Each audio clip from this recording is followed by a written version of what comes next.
संवेदनशील मुद्दा है आदिवासी समाज के लिए, समस्त आदिवासी समाज के लिए, क्योंकि जितनी विविधता आदिवासी समाज में है शायद ही कोई विविधता किसी दूसरे समाज में होगी। और उस विविधता के अंदर में एक सूत्र में यूनिफॉर्म सिविल कोड की बात करना अभी के संदर्भ में एक इम्प्रैक्टिकल बात लगती है। मैं अपने विचार को दो पार्ट में बांटूंगा। कुछ ड्राफ्ट की अनुपस्थिति में हम कुछ बिंदुओं पे गौर करेंगे जिन बिंदुओं पर पिछला लॉ कमीशन ने एक कंसल्टेटिव पेपर फ्लोट किया था, उसमें कुछ बातें लिखी हैं, उसको एक फ्रेमवर्क मान के हम आदिवासी को फिट करेंगे कि भाई आदिवासी के लिए वो कैसे प्रभावित करेगा। पहला पार्ट वो होगा कि सामान्य प्रभाव क्या होंगे। दूसरा पार्ट, चूंकि आदिवासी समाज को संविधान में विशिष्ट जगह दिया गया है, बहुत सारे प्रावधान है इसके लिए, तो उनके ऊपर विशेष प्रभाव क्या होंगे, ये दूसरा पक्ष हो। तो अगर हम पहला पक्ष को ले या कहें कि हम सारे प्रभाव तो प्रभाव ही हैं, लेकिन चूंकि हम पहले विशिष्ट प्रभाव को लेते हैं फिर हम सामान्य प्रभाव के ऊपर जाते हैं। विशिष्ट प्रभाव अगर हम देखें तो हम सभी जानते हैं कि 44 के अंदर में directive principle of state policy कहता है कि स्टेट प्रयास करेगी कि सभी नागरिकों के लिए इस देश में एक समान नागरिक संहिता लागू करे, एक प्रयास होगा। अब तक के डिस्कोर्स में पता चल गया है कि ये डायरेक्टिव प्रिंसिपल एक निर्देश है, ये बाइंडिंग नहीं है। मौलिक अधिकार के जैसा ये बाइंडिंग नहीं है। आप कोर्ट नहीं जा सकते, उसको चैलेंज नहीं कर सकते कि कोर्ट के माध्यम से इसको इन्फोर्स कीजिए। दुर्भाग्यवश से लोग इसको कोर्ट लेकर गए हैं, कोर्ट ने कहा है कि ये हमारा मामला नहीं है, ये लेजिस्लेचर का मामला है, आप इसको लेजिस्लेचर में लेकर जाइए।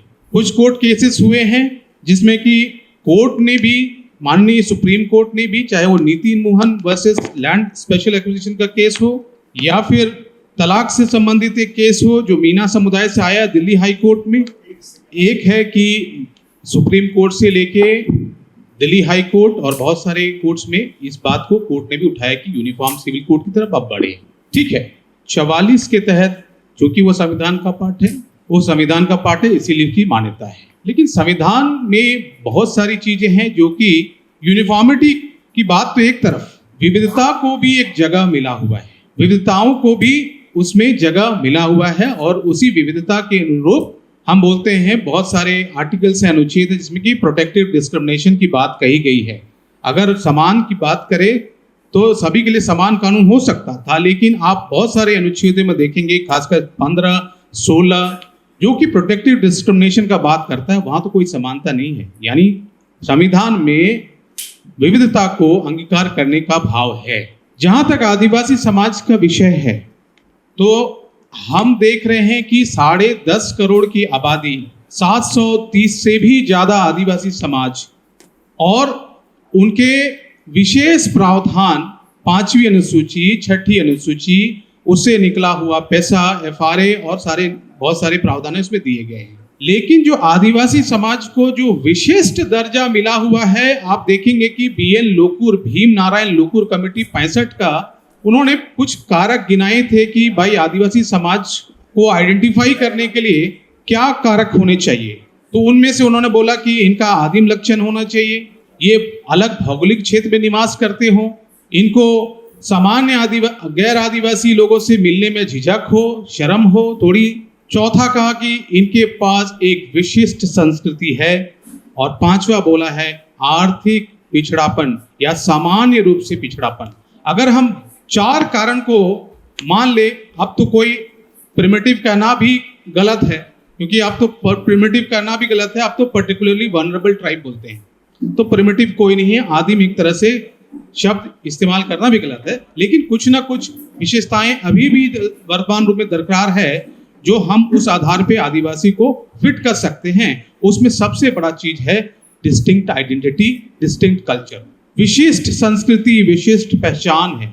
अब हम पहचान के ऊपर जाएं तो उसमें देखेंगे कि पहचान तो सिर्फ आपके खान पान, भाषा, रहन सहन या त्योहारों से नहीं, बल्कि आपका विशिष्ट कानून है, रीति रिवाज, प्रथाएं हैं जो आपके सामाजिक जीवन को संचालित करती है, जो कि किसी धर्म से उत्पत्ति नहीं हुई है। अगर हम बाकी धर्मों के देखें तो उनकी उत्पत्ति किसी न किसी ब्रॉड धर्म से हुई है और रिलीजियस बेस्ड डिस्क्रिमिनेशन उसके वहां पे दिखता है, आदिवासी के संदर्भ में ये बिल्कुल एब्सेंट है। आदिवासी प्रकृति पूजक है, उनकी अपनी सामाजिक संरचना है और उनकी विशिष्टता को ही आधार मान के संविधान के अनुच्छेदों में, चाहे वो 5वीं अनुसूची हो, 6ठी अनुसूची हो, में उसको एक स्थान दिया गया है। और जब तक आदिवासी अपने कस्टम, रीति रिवाज और रीति रिवाज से जो संचालित उनके जो चीजें हैं वो पकड़ के रखा है, तब तक वो डिस्टिंक्ट आइडेंटिटी मेंटेन करके रखा है। और इसी डिस्टिंक्ट आइडेंटिटी की वजह से लोकुर कमिटी ने उस वक्त रैशनलाइज किया कि भाई बहुत सारे आदिवासी आ रहे हैं तो अब ये आधार बनाया जाए। हालांकि बाद में उसको कुछ उसमें चेंज करने की बात हो रही है, लेकिन अभी भी वही आधार है, उसी आधार पे हम आगे चल रहे हैं। अब देखिए, इसी को आधार मानते हुए संविधान के आर्टिकल 13 में उनके जो रीति रिवाज हैं उनको एक कहा गया है कि कानून की परिभाषा तो वैसे कोई एक्सक्लूसिव परिभाषा नहीं है, इंक्लूसिव परिभाषा है। उसमें उन्होंने इंक्लूड किया है कस्टम्स और यूसेजेस। कस्टम्स और यूसेजेस, वैसे कस्टम्स और यूसेजेस जो कि उस भारत की सीमा में फोर्स ऑफ लॉ प्राप्त किए हैं, जिसको कि विधि का बल प्राप्त किया है। खैर, विधि का बल प्राप्त करने के लिए बहुत सारे इंग्रेडिएंट्स हैं कानूनी भाषा में, उसकी तरफ हम ना जाएं, लेकिन अगर हम उसको फॉलो करते आ रहे हैं और कॉन्स्टेंटली सर्टेनिटी के साथ, यूनिफॉर्मिटी के साथ में, बिना स्टैट्यूटरी लॉ को वायलेट करते हुए, बिना अनैतिक हुए हम उसको फॉलो कर रहे हैं, तो हमारा वो फोर्स ऑफ लॉ एक्वायर करता है। और ये जो कानून हमारे जो चाहे पर्सनल लॉ को गवर्न करते हैं, शादी से, तलाक से, विवाह विच्छेद से, या फिर हमारे इनहेरिटेंस सक्सेशन से, उत्तराधिकार से संबंधित, या गोद लेने से संबंधित, या गार्डियनशिप से संबंधित, या मेंटेनेंस से संबंधित, इन्हीं सब विषयों पे पिछला लॉ कमीशन ने अपनी राय दिया था। तो ये जो आदिवासी समुदाय में हर जगह अलग अलग है, बहुत भिन्नताएं हैं इसमें। और चूंकि ये इसको अपने समाज में इसको पालन करते आ रहे हैं, वो एक फोर्स ऑफ लॉ की तरह ऑपरेट करता है अपने अपने समाज में। समाज विविध है, लेकिन उनकी अपनी सिस्टम है, उनको संविधान ने एक जगह दिया है। अब यूनिफॉर्म सिविल कोड आए, तो यूनिफॉर्म सिविल कोड लाने का तर्क आर्टिकल 14, समानता का अधिकार। सुप्रीम कोर्ट ने या अन्य कोर्ट ने या फिर विधि की कक्षाओं में आर्टिकल 14 जो समानता का अधिकार कहता है और कानूनों के इक्वालिटी बिफोर लॉ और equal protection of the laws की बात तो करता है, लेकिन किसके लिए? संविधान ने कभी एब्सोल्यूट इक्वालिटी की बात नहीं की है, एब्सोल्यूट समानता की बात नहीं की है। उन्होंने कहा इक्वालिटी का मतलब इक्वालिटी बिफोर इक्वल्स, समान लोगों के बीच समान कानून, ना कि समान कानून असमानों के बीच। उसने ये भी कहा है कि like should be treated alike, like जो है उसको अलाइक ट्रीट कीजिए, ना कि जो लाइक है उसको अनलाइक ट्रीट कीजिए। तो इसी के भाव के अगर हम देखें तो एब्सोल्यूट इक्वालिटी की बात नहीं की है, और इसी एब्सोल्यूट इक्वालिटी को कोर्ट ने अपने बहुत सारे जजमेंट्स में इंटरप्रेट किया है। जैसे हम इसके बाद इसके ऊपर आएंगे एक केस के माध्यम से, जो बहुत पॉपुलर केस है, जब हम डिस्कस करेंगे। तो 14 जो है, जिसको कि बार बार ये कह रहा है कि आप समान कानून लाइए क्योंकि बहुत सारी चीजें, तो लेकिन संविधान कहता है कि किसके लिए इक्वालिटी, इक्वालिटी इक्वल्स के बीच, ना कि इक्वालिटी अनइक्वल्स के बीच। और आदिवासी समाज को अगर आप देखें तो आदिवासी समाज का इक्वल समाज है। अन्य समाजों की तुलना में इक्वालिटी का पैरामीटर पे आप अगर उसके ह्यूमन डेवलपमेंट इंडेक्स देखिए या उसके और भी पैरामीटर्स देखिए कि हाँ हम खड़े हैं, गरीबी है, अशिक्षा है, सामाजिक आर्थिक पिछड़ापन है, उस केस में हम कैसे आर्टिकल 14 को इंटरप्रेट करते हैं, ये एक सवाल हमारे बीच है। अब विशेष रूप से जो चीजें आदिवासियों को प्रभावित करेगी वो विशेष चीज है जिसके ऊपर कई बार कोर्ट केस भी गए हैं, वो है इनहेरिटेंस और सक्सेशन।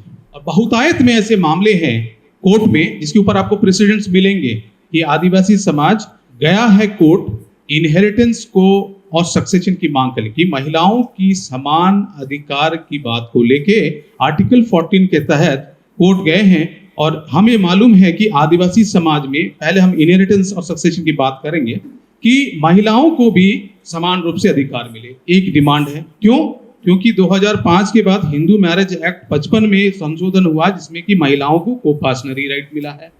नीति मोहन के जजमेंट में सुप्रीम कोर्ट ने कहा है कि अगर गैर हिंदू महिलाओं को समानाधिकार मिल रहे हैं पैतृक संपत्ति में, तो आदिवासी महिलाओं को क्यों नहीं मिल रहे हैं? सवाल है, इक्वालिटी के प्रिंसिपल में ठीक बैठता है। दूसरी तरफ इसी मामले को हम याद करें तो मधु किश्वर बनाम बिहार सरकार 96 का केस है, जिसमें कि जुलियाना लकड़ा और एक हैं जो कि कोर्ट गई हैं PIL के माध्यम से कि ये हमारे जो CNT एक्ट में जो प्रावधान है सेक्शन 7 और 8 जो कहता है कि जो प्रॉपर्टी का जो इनहेरिटेंस होगा वो मेल लाइन में होगा, मुंडारी खुद कट्टेदार तो उसके मेल लाइन में होगा, उसी तरह से अन्य समाज में वो मेल लाइन में होगा। इस बात को लेके 96 में वो मामला उठा आदिवासी के संदर्भ में। उसके पहले से UCC का मामला हम उठ रहा है, वो तो अलग है, शाह बानो का केस या फिर सरला मुदगल का केस पे हम नहीं जाएं, मुसलमानों के लिए वो है। लेकिन आदिवासियों के मामले में ये उठा कि आर्टिकल 14 का मामला कि ये हमारे 14 का उल्लंघन है और 21 का उल्लंघन है। उस वक्त भी काफ़ी अपरोर हुआ, काफ़ी विरोध हुआ, TAC उसको नहीं मानी और उसके बाद ये डिसेंटिंग जजमेंट में आया कि ठीक है कि जब तक महिला का उस घर में अधिकार है तब तक जो मेल लाइन है उसका जो राइट है सस्पेंडेड रहेगा।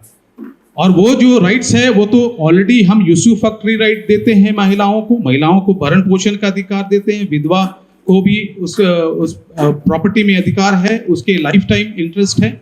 लेकिन आदिवासी समाज की संरचना ऐसी है कि वो जमीन से जुड़ी हुई है। उन्होंने डिमांड किया कि हमें एब्सोल्यूट राइट दीजिए, एलिनेट करने का राइट दीजिए, ताकि हम उसको उसके ओनर हो उसको सेल कर सकते हैं, लीज कर सकते हैं, एक्सचेंज कर सकते हैं। ये राइट चाहिए और ये राइट एक बहुत बड़ा राइट है जो कि वर्तमान समय में जमीन से संबंधित जितने विवाद आ रहे हैं, जिस तरह के माहौल हम देख रहे हैं, सारी चीजों का कहीं ना कहीं जमीन से कनेक्शन मिल रहा है, प्रॉपर्टी से कनेक्शन मिल रहा है। और आदिवासी समाज अगर हम देखें तो विविधताओं से भरा है। ये एक केस है उस समाज का जो कि पितृसत्तात्मक है, जिसका कि लीनेज है, पैट्रिलिनियल है, पिता के से लेके बेटे के बाद उसके बेटे के हो जाता है। बहुतायत में जो मेनलैंड ट्राइब है जिसमें कि हम आते हैं, 32 जनजातियां यहाँ आती हैं, और भी सारे जो मेनलैंड ट्राइब है जो पेट्रियार्की को फॉलो करते हैं, उनमें भी कमोबेश यही सिस्टम है। तो एक तरफ ये है इनहेरिटेंस का मामला, चैलेंज कहाँ है। दूसरी तरफ देखिए नॉर्थ ईस्ट की हम बात करें तो नॉर्थ ईस्ट की जो व्यवस्था है वो जस्ट इसके कंप्लीटली उलट है। नॉर्थ ईस्ट में आप खास अगर उठा के देख लिए मेघालय में गारो, खासी, जैंतिया जैसी मात्र सत्तात्मक जनजातियां हैं। और गारो का जो सिस्टम है उसमें तो जो माता को वंश मान के प्रॉपर्टी को उस समाज में दिया जाता है, और वो जो कॉन्सेप्ट जो है उसको बोलते हैं माचोंग गारो में खासकर। और जो छोटी बेटी है जो जिसको की प्रॉपर्टी का राइट है, बाकियों को नहीं, छोटी बेटी को उसको नोकमा बोल दिया गारो ने, और खासियों ने उसको खादू बोला। इस तरह से वो यंगेस्ट डॉटर है, सबसे छोटी बेटी है, उस माँ के लिनेज के हिसाब से प्रॉपर्टी का ट्रांसफर होता है। तो यहाँ से जो पितृसत्तात्मक व्यवस्था का जस्ट उलट है, तो वहां पे जो सन है, जो लड़का है, जो आपका बेटा है, उसको प्रॉपर्टी का कोई राइट नहीं। ये विविधता है। और यहाँ तक तो शादी विवाह में भी विविधता है, जहाँ पे यहाँ लड़के शादी करके जब लड़की इनके पास आती है, लेकिन वहां पे तो लड़का लड़की के पास जाता है खासी समुदाय में। और यहाँ तक तो कुछ ऐसे समुदाय हैं वहां पे जो शादी के बाद वो अपने अपने घर में रहते हैं और समय समय पे एक दूसरे से मिलने जाते हैं, खासकर मिक्र जनजाति में। तो इस तरह से आप देखिए मातृ सत्तात्मक व्यवस्था जो उनकी एक व्यवस्था है वो सदियों से इवॉल्व हुई है, ये आज की बात नहीं है। और पूरा जो सामाजिक ढांचा है वो माचोंग के इर्द गिर्द घूमता है, माँ को केंद्र मान के उसको आधार बना के उसकी सारी व्यवस्थाएं गढ़ी गई है। उसी तरह से साउथ में अगर हम जाएं तो देखेंगे केरला जैसे जगह में, केरला में एक व्यवस्था है जिसको बोलते हैं मारू कक्कतियम। वो भी एक मातृ सत्तात्मक व्यवस्था है और माता को ही केंद्र मान के उसकी सारी सामाजिक संरचना बनी है। उसी तरह से लक्षद्वीप में है, उसी तरह से कुछ ऐसी जनजातियां हैं जिसमें अपने चॉइस के हिसाब से कोई मात्र सत्तात्मक नहीं है, कोई पितृ सत्तात्मक नहीं है, बल्कि उसको बोलता है बाइलैटरल, उसको बोला द्विपक्षीय। उसमें माता पिता डिसाइड करेंगे कि हमको किसको प्रॉपर्टी का राइट्स देना है आदिवासी समुदाय में, और उस सिस्टम को उन्होंने बोला मकलानी। एक मकलानी का व्यवस्था है जो इनहेरिटेंस से संबंधित है। ये आपके सिस्टम भी एग्जिस्ट कर रहा है जो साउथ के साउथ के में है, जैसे शोम्पेन है ग्रेट निकोबार में, जहां पे ये सिस्टम एग्जिस्ट करता है। तो इस तरह से आप देखें तो बहुत सारा जो व्यवस्था है बहुत भिन्न है। और जहां तक आप कहें जैसे एक आदिवासी समुदाय में भी इतनी भिन्नता है कि लक्षद्वीप तमिलनाडु में एक समुदाय है जिसको बोलते हैं तारावाद करके एक जनजाति है। उसमें जैसे एक महिलाओं को एक पैतृक संपत्ति पे यहाँ पे अधिकार नहीं है, उसको यूसुफैक्टरी राइट है, मतलब अपने लाइफ इंटरेस्ट भरण पोषण का अधिकार है। उस तरह से पुरुषों को वहां पे भरण पोषण का अधिकार है, वो लक्षद्वीप के एक ट्राइब में है। वो भी इस 730 से ज्यादा आदिवासी समुदाय में एक समुदाय है।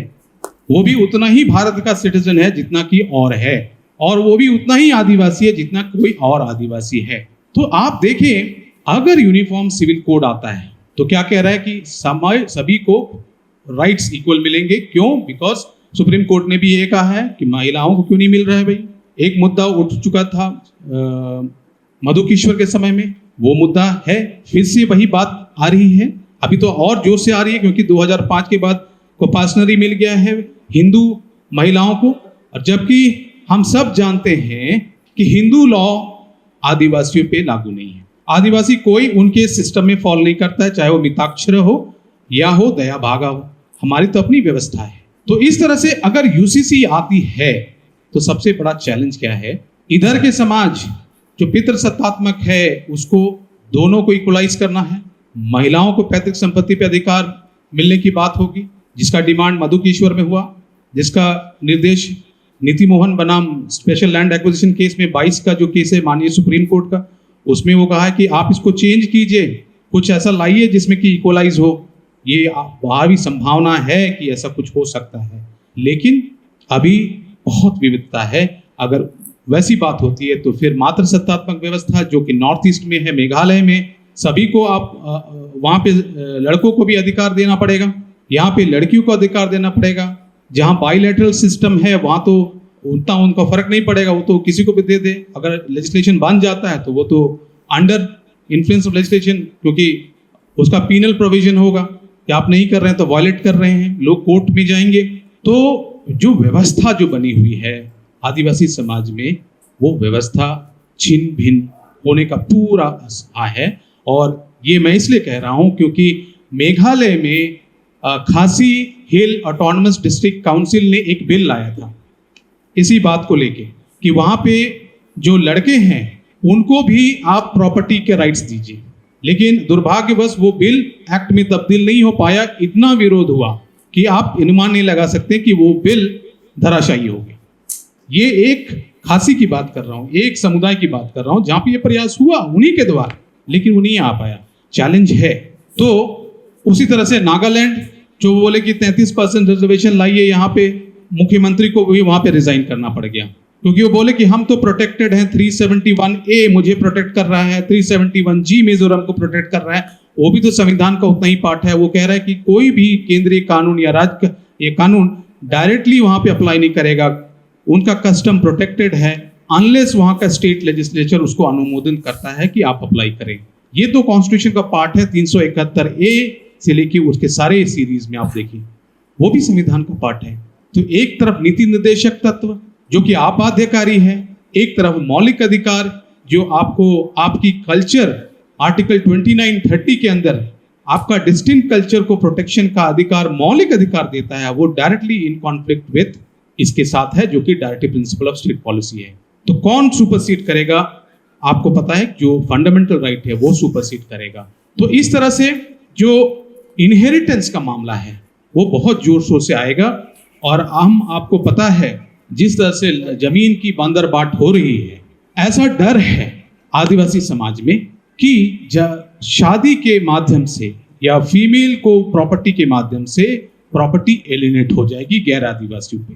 आदिवासी कस्टमरी लॉ भले हम उसको अभी मान रहे हैं, नहीं मान रहे हैं, लेकिन लिखा गया है, पढ़ा गया है, और यही लोग मानते हैं कि आदिवासी अपने बीच किसी ट्राइब की भी शादी करता है और अपने गोत्र के बाहर शादी करता है।